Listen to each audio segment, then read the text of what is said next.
మన రక్షకుడైన మన ప్రభు అయిన యేసుక్రీస్తు నామంలో మీ అందరికీ కూడా హృదయకాల శుభములు తెలియజేస్తా ఉన్నాను. దేవుని మా కృపను బట్టి మరొక దినము చూసే ధన్యత దేవుడు తన కృప చేత మనకు అనుగ్రహించి మన సజీవు లెక్కలు పెట్టిన దేవాతి దేవుడైన మన ప్రభు అయిన యేసుక్రీస్తుకు కృతజ్ఞతాస్తుతులు చెల్లిస్తా ఉన్నాను. ప్రియ దేవుని సంగమా, దేవుని ప్రచరణ, దేవుని మా కృపను బట్టి గడిచిన దినాలు, గడిచిన మాసాలన్నీ కూడా కాపాడి మరి డిసెంబర్ మాసంలో దేవుడు మనల్ని ప్రవేశింపచేసిన విధానాన్ని బట్టి నేను ఎంతగానో దేవునికి కృతజ్ఞతాస్తుతులు చెల్లిస్తా ఉన్నాను. క్రిస్మస్ మాసంలో మనం ప్రవేశించున్నాము. నిజమైన క్రిస్మస్ మనం సెలబ్రేషన్ చేసుకోవాలంటే యేసయ్య మన హృదయంలో ఉన్నప్పుడే నిజమైన క్రిస్మస్ సెలబ్రేషన్స్ చేయగలుగుతామనే సత్యాన్ని జ్ఞాపకం చేసుకోవాలని ప్రభు పేరట తెలియజేస్తా ఉన్నాను. ఒక పాపి రక్షణ పొందుకున్నప్పుడు నిజమైన క్రిస్మస్. ఒక పాపి తన పాత జీవితాన్ని, రోత జీవితాన్ని వదిలేసి యేసు ప్రభుని సొంత రక్షకుడుగా అంగీకరించుకోవడమే నిజమైన క్రిస్మస్. యేసు ప్రభు నిత్యం ఈ లోకానికి వచ్చాడంటే పాపులమైన మనల్ని విడిపించడానికి, మనం పొందవలసిన శ్రమ, మనం పొందవలసిన శిక్ష, మనం కట్టవలసిన వెళ్ళంతా కూడా యేసయ్య మన కొరకు చెల్లించాడు. కాబట్టి యేసయ్య మన నుంచి కోరుకున్నది ఒకటి, మనం అందరం కూడా యేసయ్యతో ఉండాలి, పరలోకమందు చేరాలనేది దేవుని యొక్క ఉద్దేశం అయి ఉన్నది అనే సత్యాన్ని జ్ఞాపకం చేసుకోవాలని ప్రభు పేరట తెలియజేస్తా ఉన్నాను. ఎల్లప్పుడూ దేవునికి కృతజ్ఞతాస్తుతులు చెల్లించాలి. ఈ సమయం వరకు కూడా మనం బ్రతికి ఉన్నాము అంటే కేవలం దేవుని ఉచితమైన కృపనే. అనేక సందర్భంలో దేవుడు మనల్ని మరణం నుంచి మనల్ని కాపాడే దేవుడు. మన రాకపోకలంతా కూడా మనల్ని కాపాడి మనల్ని క్షేమంగా దీవించి ఆశీర్వదించే దేవాది దేవుడు మన పక్షాన ఉన్నాడు. కాబట్టి మనం కృతజ్ఞతాస్తుతులు చెల్లిస్తూ దేవునిని మహిమపరచాలి. ప్రియ దేవుని సంగమా, దేవుని ప్రజలరా, ఎన్నో సందర్భంలో ఎన్నో అపాయంల నుంచి మనల్ని కాపాడాడు. ఒకసారి మనం జ్ఞాపకం చేసుకుంటే గడిచిన నెలలో మరి ఎన్నో అపాయాలు ఉండొచ్చు, ఎన్నోసార్లు అనారోగ్యం ఉండొచ్చు, ఎన్నోసార్లు ఆర్థిక ఇబ్బందులు ఉండొచ్చు, ఎన్నోసార్లు శ్రమలు ఉండొచ్చు, ఎన్నోసార్లు కష్టాలు ఉండొచ్చు. అవన్నిటి నుంచి కూడా ఇడిపించి కాపాడిన దేవుడు మరొక నూతన మాసంలో డిసెంబర్లో మనల్ని ప్రవేశింపచేసి క్రిస్మస్ మాసంలో మనల్ని ప్రవేశింపచేసిన దేవునికి కృతజ్ఞతాస్తుతులు చెల్లించాలని ప్రభు పేరట తెలియజేస్తా ఉన్నాను. దేవుడు చేసిన మేలనన్నీ కూడా జ్ఞాపకం చేసుకుంటూ దేవుడు మనల్ని మరణం నుంచి విడిపించిన దేవుడు కాబట్టి మనము ప్రతి క్షణం కూడా దేవునిని కాపాడే విధంగా దేవుడు మనల్ని కాపాడిన విధానాన్ని జ్ఞాపకం చేసుకుంటూ దేవునికి కృతజ్ఞతాస్తుతులు చెల్లించాలి. Praise for beginning to saved from the sudden death. Worship is a thankful response, not for a repayment for what God has done. దేవుడు మనకు ఏమి చేశాడో దాన్ని జ్ఞాపకం చేసుకుంటూ దేవునికి కృతజ్ఞతాస్తుతులు చెల్లించట ఎంతో మంచిదే. దేవుడు ఇంతవరకు నిన్ను, నీ కుటుంబంని కాపాడి నేను పోషించిన దేవాది దేవునికి కృతజ్ఞతాస్తుతులు చెల్లించడం ఎంతో మంచిది అనే సత్యాన్ని జ్ఞాపకం చేసుకుంటూ దేవుని గణపరిచి, దేవుని మహిమపరిచి జీవించాలని ప్రభు పేరిట తెలియజేస్తా ఉన్నారు. కాలపు దేవుని యొక్క వాక్యము ధ్యానించుకుందాము. 116వ కీర్తన మొదటి వచనం నుంచి 7వ వచనం వరకున్న వాక్య భాగాన్ని ధ్యానించుకుందాము. 116వ కీర్తన మరి మొదటి వచనం నుంచి 7వ వచనం వరకున్న వాక్య భాగాన్ని హృదయకాలం ధ్యానించుకుందాము. మొదటి వచనం చూసినట్టయితే, యెహోవా నా మొర విన్నపంలో ఆలకించి ఉన్నాడు, ఆలకించిన గాక, నేను ఆయనను ప్రేమించుచున్నాను. హల్లెలూయా. మొర పెట్టడము, దేవునికి మన మొరలు తెలియచేయడం ఎంతో గొప్ప విషయం అనే సత్యాన్ని జ్ఞాపకం చేసుకోవాలి. ఎలా మనము దేవునికి మన మొరలు తెలియచేయాలంటే ప్రార్థన ద్వారా మనం దేవునితో మాట్లాడగలుగుతాము. మనం ప్రార్థన చేసినప్పుడు దేవుడు మనం విన్నపంలో వింటాడు. అలాగే వాక్యము ద్వారా దేవుడు మనతో మాట్లాడతాడు. ప్రతి హృదయకాలము 2 ప్రాముఖ్యమైన విషయాలు ఎప్పుడు కూడా మర్చిపోకూడదు. మొదటిది ఏంటంటే మనం దేవునితో మాట్లాడే అనుభవము కావాలి. మనం లేచినప్పుడు కృతజ్ఞతాస్తుతులు చెల్లిస్తూ దేవునికి మనం మొరలు తెలియచేసినప్పుడు దేవుడు ఆకాశం నుంచి దేవుడు ఆ మొరలు విని మనకు జవాబు అనుగ్రహిస్తాడు. రెండోది ఏంటంటే దేవుడు మనతో మాట్లాడుతున్నప్పుడు మనం జాగ్రత్తగా ఆ మాటలను గమనించాలి. దేవుడు వాక్యము ద్వారా మనతో మాట్లాడతాడు. వాక్యము ద్వారా ప్రతి హృదయకాలం దేవుడు మనతో మాట్లాడతాడు. ఈ 2 విషయాలలో మరి ప్రార్థన, వాక్యము ద్వారా నువ్వు నిలిచి ఉన్నట్టయితే తప్పకుండా దేవుడు తగిన సమయమందు నిన్ను హెచ్చిస్తాడు, నిన్ను దీవిస్తాడు, ఆశీర్వదిస్తాడు అనే సత్యాన్ని జ్ఞాపకం చేసుకోవాలి. దేవుని చిత్తానుసారంగా తగిన సమయమందు దేవుడు నిన్ను, నీ కుటుంబం హెచ్చిస్తాడు. తగిన సమయమందు దేవుడు నీ కుటుంబం తప్పకుండా దీవిస్తాడు, ఆశీర్వదిస్తాడు. మనం చేయవలసినది ప్రతి హృదయ కాలం లేచినప్పుడు దేవునికి కృతజ్ఞతాస్తుతులు చెల్లిస్తూ ప్రార్థన చేసుకొని దేవుని సన్నిధిలో మరి ప్రార్థన చేసి మన విన్నపములు దేవునికి తెలియజేసినప్పుడు దేవుడు మన విన్నపములు విని జవాబు అనుగ్రహిస్తాడు. అదే రీతిగా వాక్యము ప్రతి హృదయకాలము దేవుని యొక్క వాక్యము ద్వారా దేవుడు మనతో మాట్లాడుతున్నప్పుడు ఆ వాక్యమైన దేవాది దేవుడు ప్రతి హృదయకాలము వాక్యము ద్వారా నీతో మాట్లాడినప్పుడు నీ జీవితము ముందుకు దేవుడు సమృద్ధిగా దేవుడు దీవించి ఆశీర్వదిస్తాడనే సత్యాన్ని కూడా జ్ఞాపకం చేసుకోవాలని ప్రభు పేరట తెలియజేస్తా ఉన్నది. ఈ మొదటి వచనంలో చూసినట్టయితే యెహోవా నా మొర విన్నపములను ఆలకించి ఉన్నాడు. మన ప్రార్థనలు ఎప్పుడు కూడా వ్యర్థము కాదు. మనము చేసే ప్రతి ప్రార్థన విన్నపంలో దేవుని దగ్గరికి వెళ్తాయి. కానీ దేవుడు తగిన సమయమందు ఆయన చిత్తానుసారంగా ఆశీర్వాదాలు మనకు దయచేస్తాడనే సత్యాన్ని జ్ఞాపకం చేసుకోవాలని ప్రభు పేరిట తెలియజేస్తా ఉన్నాను. యెహోవా నా మొర విన్నపములు ఆలకించున్నాడు కాగా నేను ఆయనను ప్రేమించుచున్నాను. ఆయన నాకు చెవియొగ్గి ఆయన నాకు చెవియొగ్గిను కావున నా జీవిత కాలమంతా నేను ఆయనకు మొరపెట్టేదను. హల్లెలూయా. జీవిత కాలమంతా కూడా మొరపెట్టడము, జీవిత కాలమంతా కూడా దేవుని సన్నిధిలో గడపడము మనం చూస్తాం కదా. 23వ కీర్తనలో చూసినట్టయితే 23వ కీర్తన 6వ వచనం 23వ కీర్తన 6వ వచనం చూసినట్టయితే నేను బ్రతుకు దినములన్నీ కూడా కృపావక్షంలో నా వెంట వచ్చును. నేను చిరకాలం యెహోవా మందిరంలో నివాసం చేసేదను. చిరకాలము, బ్రతికినంత కాలము దేవుని సన్నిధిలో మనల్ని మనం కనపరుచుకుంటూ దేవునిని మహిమపరచడం. నేను బ్రతుకు దినములన్నీ కూడా కృపావక్షంలో నా వెంట వచ్చును. చిరకాలం యెహోవా మందిరంలో నేను నివాసము చేసేదను. చిరకాలము నేను యెహోవా మందిరంలో నివాసము చేసేదను. ప్రియ దేవుని సంగమా, దేవుని ప్రజలారా, మనం ప్రార్థన వాక్యము మన జీవితాల్లో ఉన్నప్పుడు దేవుడు మనల్ని ఎన్నడూ కూడా మర్చిపోడు అనే సత్యాన్ని జ్ఞాపకం చేసుకోవాలి. 116వ కీర్తన 2వ వచనంలో చూసినట్టయితే ఆయన నాకు చెవియొగ్గిను కావున నా జీవిత కాలం అంతా కూడా నేను మొరపెట్టేదను. జీవిత కాలం అంతా కూడా నేను మొరపెట్టేదను అనే మాట జ్ఞాపకం చేయబడుతుంది. ప్రియ దేవుని సంగమా, దేవుని ప్రజలారా, మనము అపాయంలో ఉన్నప్పుడు, శ్రమలో ఉన్నప్పుడు, కష్టంలో ఉన్నప్పుడు, బాధలో ఉన్నప్పుడు, దుఃఖంలో ఉన్నప్పుడు, వేదనలో ఉన్నప్పుడు, ఇవన్నిటిలో మనం దేవునికి మొరపెట్టే బిడ్డలుగా ఉండాలి. మనం ఎప్పుడైతే మొరపెట్టగలుగుతామో అప్పుడు దేవుడు మన బంధకంలో నుంచి మనల్ని విడిపిస్తాడనే సత్యాన్ని జ్ఞాపకం చేసుకోవాలి. 3వ వచనము మరణపు బంధపులో నన్ను చుట్టుకొని ఉండగా, పాతాళం వేదనలో నన్ను పట్టుకొని ఉండగా, శ్రమ దుఃఖము నాకు కలిగెను. శ్రమ దుఃఖం అంటే మనుషులు జీవితాలలో అనేకులకు అనేకమైన రకమైన శ్రమలు రావచ్చు, మరణ బంధకంలో ఉండొచ్చు. అలాంటి సమయంలో దేవుడు మనల్ని కాపాడుతాడు అనే సత్యాన్ని జ్ఞాపకం చేసుకోవాలి. మరణపు బంధంలో నన్ను చుట్టుకొని ఉండగా, పాతాళంలో వేదనలో నన్ను పట్టుకొని ఉండగా, శ్రమ దుఃఖము నాకు కలిగినప్పుడు అప్పుడు యెహోవా దయచేసి నా ప్రాణాన్ని విడిపించమని యెహోవా నామంని బట్టి నేను మొరపెట్టడము. బంధకంలో ఉన్నప్పుడు, దుఃఖంలో ఉన్నప్పుడు, బాధలో ఉన్నప్పుడు, ఇవన్నిటి విషయంలో ఒకటి మర్చిపోకూడదు, మనం మొరపెట్టాలి. ఇక్కడ కూడా చూసినట్టయితే, ఈ వచనంలో చూసినట్టయితే మరణపు బంధపులో నన్ను చుట్టుకొని ఉండగా, మరి మరణము ఆ సమయంలో బంధకంలో ఉండగా, పాతాళ వేదనలు నన్ను చుట్టుకొని ఉండగా, శ్రమ దుఃఖము నాకు కలిగెను. అప్పుడు నేను యెహోవాకు దయచేసి నా ప్రాణంను విడిపించమని నేను యెహోవా నామంని బట్టి ప్రార్థించి తిని. యెహోవా నామంని బట్టి, అన్ని నామముల కన్నా పై నామము యేసుని నామము. శ్రమలలో బంధకంలో ఉన్నప్పుడు ప్రార్థన చేయడం నేర్చుకోవాలి. ఆపత్కాలమందు వారు నాకు మొరపెట్టగా నేను ఉత్తరం ఇస్తానని దేవుడు వాగ్దానం చేసి ఉన్నాడు. ప్రియ దేవుని సంగమా, దేవుని ప్రజల 107వ దావీదు కీర్తన చూసినట్టయితే 107వ దావీదు కీర్తనలో చూసినట్టయితే వారు కష్టకాలమందు యెహోవాకు మొరపెట్టి ఆయన వారి ఆపదల నుంచి వారిని విడిపించెను. వారికి నివాసపురమును చేరుటకు చక్కని త్రోవ ఆయన వారికి నడిపించెను.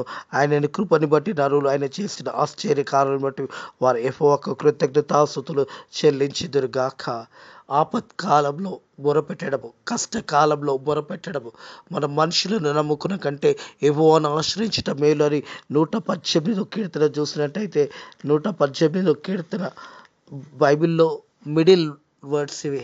మొత్తం బైబిల్ అంతటిలో మధ్యలో ఉన్న వచనాలు ఒకసారి గమనించినట్టయితే, మనుషులను నమ్ముకునే కంటే యెహోవాను ఆశ్రయించుట మేలు, రాజులను నమ్ముకునే కంటే యెహోవాను ఆశ్రయించుట మేలు. ప్రియ దేవుని సంగమా, దేవుని ప్రజలారా, మనుషులను నమ్ముకునే కంటే యెహోవాను ఆశ్రయించుట మేలు, రాజులను నమ్ముకునే కంటే యెహోవాను ఆశ్రయించుట మేలు.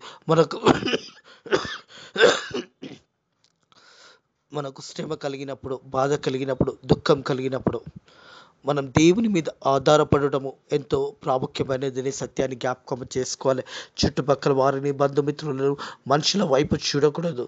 మనము సమస్యలో ఉన్నప్పుడు, కష్టంలో ఉన్నప్పుడు, బాధలో ఉన్నప్పుడు, దుఃఖంలో ఉన్నప్పుడు నువ్వు దేవుని వైపు చూసి మొరపెట్టడం నేర్చుకోవాలి. దేవునికి మొరపెట్టినప్పుడు దేవుడు ఆ మొరవిని మనకు జవాబు అనుగ్రహిస్తాడని సత్యాన్ని జ్ఞాపకం చేసుకోవాలి. మరణపు బంధములు నన్ను చుట్టుకొని ఉండగా, పాతాళం వేదనలు నన్ను పట్టుకొని ఉండగా, శ్రమ దుఃఖము నాకు కలిగాను. అప్పుడు యెహోవా దయచేసి నా ప్రాణంను విడిపించమని నేను యెహోవా నామమును బట్టి ప్రార్థన చేసి, యెహోవా దయాళుడు, నీతిమంతుడు, మన దేవుడు, వాక్యాలు గలవాడు. ప్రియ దేవుని సంగమా, దేవుని ప్రజల, ప్రతి ఒక్కరిని కూడా విడిపించే దేవుడు, ప్రతి ఒక్కరిని కూడా కాపాడే దేవుడు మన పక్షాన ఉన్నాడనే సత్యాన్ని జ్ఞాపకం చేసుకోవాలి. యెహోవా దయాళుడు, నీతిమంతుడు, మన దేవుడు, వాక్యాల గలవాడు. యెహోవా సాధనను కాపాడువాడు. నేను కృంగి ఉండగా ఆయన నన్ను రక్షించెను. నా బాధలలో నెమ్మది దేవుడు నాకు కలుగజేశాడు. నా శ్రమల నుంచి నన్ను విడిపించాడు. నా కష్టంల నుంచి నన్ను కాపాడాడు. నా దుఃఖం నుంచి విడిపించాడు. నాకు తిరిగి దేవుడు సంతోషాన్ని అనుగ్రహించాడని ఒక సాక్ష్యం కలిగి జీవితము మనం జీవించాలనే సత్యాన్ని జ్ఞాపకం చేసుకోవాలి. ప్రియ దేవుని సంగమా, నా ప్రాణమా యెహోవా నీకు క్షేమము విస్తరించి చేసి ఉన్నాడు, తిరిగి నీ విశ్రాంతిలోనూ ప్రవేశించుము. ప్రాణమును విడిపించేవాడు దేవుడే. మనం చూసినట్టయితే 68వ కీర్తనలో చూసినట్టయితే 68వ కీర్తన ప్రభు 19వ వచనము, ప్రభు స్తుతినందును గాక, అనుదినము ఆయన మా భారమును భరించుచున్నాడు. దేవుడు మాకు రక్షణకర్త అయిన అనుదినము, ప్రతి దినము దేవుడు మన భారంను భరించి ఉన్నాడు. మనల్ని కాపాడే దేవుడు, ఇజ్రాయెల్ని కాపాడే దేవుడు కునుకడు అని వాక్యం తెలియజేస్తూ ఉన్నది. ప్రియ దేవుని సంగమా, దేవుని ప్రజలారా, ప్రభు స్తుతినందును గాక, అనుదినం ఆయన మా భారమును భరించున్నాడు. దేవుడు మాకు రక్షణకర్త అయినాడు. దేవుడు మా పక్షాన పూర్ణ రక్షణ కలగజేసి ఉన్నాడు. మరణం తప్పించుట ప్రభు అయిన యెహోవా వశనము, మరణం నుంచి విడిపించటము దేవుని వశనమైనది. ఏ మానవుడు ఎవరి కూడా మరణం నుంచి తప్పించలేడు, కానీ దేవుడే మరణం నుంచి మనల్ని కాపాడే దేవాది దేవుడు. ఆ శ్రమల నుంచి, ఆ కష్టాల నుంచి విడిపించే దేవాది దేవుడు మన పక్షాన ఉన్నాడని సత్యాన్ని జ్ఞాపకం చేసుకోవాలని ప్రభు పేరిట తెలియజేసి, మరణము తప్పించుట యెహోవా వశంలో ఉన్నది, దేవుని దగ్గర ఉన్నది. ఇంతవరకు నీవు నేను సజీవులకలు ఉన్నామంటే మనం గొప్పతనము కాదు, మన మంచితనము కాదు, మన ఆరోగ్యం అనేది కాదు, కానీ దేవుని ఉచితమైన కృప మనకు తోడై ఉన్నదే. దేవుడు మనల్ని విడిపించే దేవాది దేవుడు మన పక్షాన ఉన్నాడు అనే సత్యాన్ని జ్ఞాపకం చేసుకోవాలి. మనం మొరపెట్టడం నేర్చుకోవాలి. దేవుని సన్నిధిలో గడపడం నేర్చుకోవాలి. ప్రతి హృదయ కాలము మొదటి సమయం అనేది దేవునికి ఇవ్వడం నేర్చుకోవాలి. ప్రతి హృదయ కాలం మనం లేచిన వెంటనే ఆ దినంలో మొదటి భాగము దేవునికి ఇవ్వడం నేర్చుకోవాలి. ప్రార్థన చేయడం నేర్చుకోవాలి. వాక్యము ధ్యానించడం నేర్చుకోవాలి. వాక్యము వినడం నేర్చుకోవాలి. ఎప్పుడైతే ఈ యొక్క అనుభవంలో నువ్వు ఉన్నట్టయితే నీ జీవితం దీవించబడుతుంది, ఆశీర్వదించబడుతుంది. మరణపు బంధకంల నుంచి విడిపించే దేవాది దేవుడు మన పక్షాన ఉన్నాడని సత్యాన్ని జ్ఞాపకం చేసుకోవాలి. నా ప్రాణమా యెహోవా నీకు క్షేమము విస్తరింపచేసి ఉన్నాడు, తిరిగి నీ విశ్రాంతిలో ప్రవేశించుము. మరణం నుంచి విడిపించే దేవాది దేవుడు తిరిగి మనల్ని పరిపూర్ణులుగా, సంపూర్ణ ఆరోగ్యములతో దేవుడు మనల్ని దీవిస్తాడు, ఆశీర్వదిస్తాడు. ఆ బంధకంల నుంచి, ఆ మరణ బంధకంల నుంచి నీకు కలిగినప్పుడు నువ్వు మొదటగా ప్రార్థన చేయాలి. దేవునికి నీ విన్నపమును తెలియచేయాలి. ఈ వాక్య భాగంలో కూడా అదే ఉంది. అప్పుడు యెహోవా దయచేసి నా ప్రాణమును విడిపించమని యెహోవా నామమును బట్టి నేను మొరపెట్టి తిని, యెహోవా దయాళుడు, నీతిమంతుడు, మన దేవుడు, వాక్యాలు గలవాడు, యెహోవా సాధులను కాపాడువాడు. నేను కృంగి ఉండగా ఆయన నన్ను రక్షించెను. అంటే దేవునికి మొరపెట్టినప్పుడు దేవుడు తప్పకుండా మనల్ని విడిపిస్తాడు, మనల్ని కాపాడుతాడు, మనల్ని దీవిస్తాడనే సత్యాన్ని జ్ఞాపకం చేసుకోవాలి. మొరపెట్టడం నేర్చుకోవాలి. దేవునికి మన విన్నపంలో తెలియచేయాలి. మనం ఎలాంటి స్థితిలో ఉన్నామో దేవునికి తెలియదా? సమస్తము తెలుసు. దేవుడు ఒకటి కోరుకుంటాడంటే నీ నోరు తెలిసి నువ్వు మాట్లాడాలి. దేవునితో నువ్వు మాట్లాడినప్పుడు దేవుడు నిన్ను దీవిస్తాడు, ఆశీర్వదిస్తాడనే సత్యాన్ని జ్ఞాపకం చేసుకోవాలి. దేవుని సంగమా, దేవుని ప్రచారం మనం చూసినట్టయితే యోహాను సువార్త 15వ అధ్యాయము, యోహాను సువార్త 15వ అధ్యాయంలో 7వ వచనం చూసినట్టయితే, 15వ అధ్యాయం 7వ వచనం చూసినట్టయితే, నా యందును మీరు మీ యందు నా మాటలు నిలిచి ఉండిన మీకు ఏది ఇష్టమో అడుగుడి, అది మీకు అనుగ్రహించబడును. దేవుని వాక్యమందు మనం నిలిచిన్నప్పుడు, అందుకే వాక్యం ఏమంటుందంటే, నా యందును మీరును మీ యందు నా మాటలు నిలిచి ఉండిన యెడల మీకు ఏది ఇష్టమో అడుగుడి, అది మీకు అనుగ్రహించబడెను. మీకు ఏది ఇష్టమో అది అడుగుడి, మీకు అనుగ్రహించబడుతుంది. మనం నిలవలసిన సమయం ఏంటంటే దేవుని యందు నిలిచి ఉండాలి. దేవుని యందు నువ్వు నిలిచి అడగాలి. దేవా నాకు ఇది సాయం చేయని అడిగినప్పుడు దేవుని వాక్యం తెలియజేస్తూ ఉంది. మనం చూసినట్టయితే మత్తయి సువార్త 7వ అధ్యాయము, మత్తయి సువార్త 7వ అధ్యాయము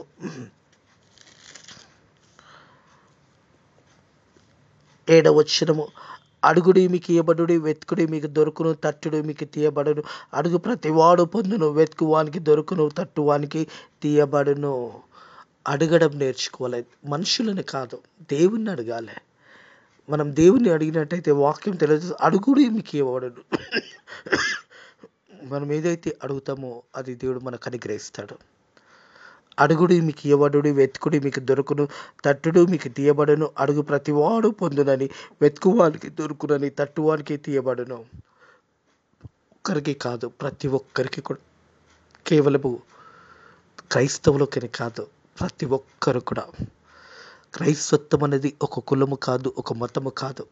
ఇది సర్వలోకానికి శుభవార్త. ఇది సర్వ ప్రపంచానికి శుభవార్త. యేసు ప్రభు జననం అనేది కేవలము కొంతమందికి కాదు, ప్రపంచానికి ఇది వెలుగై ఉన్నది. లోక రక్షకుడైన మన ప్రభు అయిన యేసు క్రీస్తు మన అందరి నిత్యము, లోకంలో ఉన్న ప్రతి మానవు నిత్యం వచ్చి ఉన్నాడు. అందుకే వాక్యం అంటుంది, అడుగుడి మీకు ఎవడు, వెతుకుడి మీకు దొరుకును, తట్టుడు మీకు దేవుడు. అడుగు ప్రతివాడు పొందును. అడుగు ప్రతివాడు, ప్రతి ఒక్కరు కూడా పొందుకుంటారు. అడిగిన వారికి దేవుడు అనుగ్రహించును గాక. అడుగు ప్రతివాడు పొందుకును గాక. అడుగుడి మీకు ఇవ్వబడును అని వాక్యం తెలియజేస్తుంది. దేవుని సంఘమా, దేవుని అడుగు ప్రతివాడు పొందును, వెతుకువానికి దొరుకును, తట్టువానికి తీయబడును అనే మాట జ్ఞాపకం చేయబడుతుంది.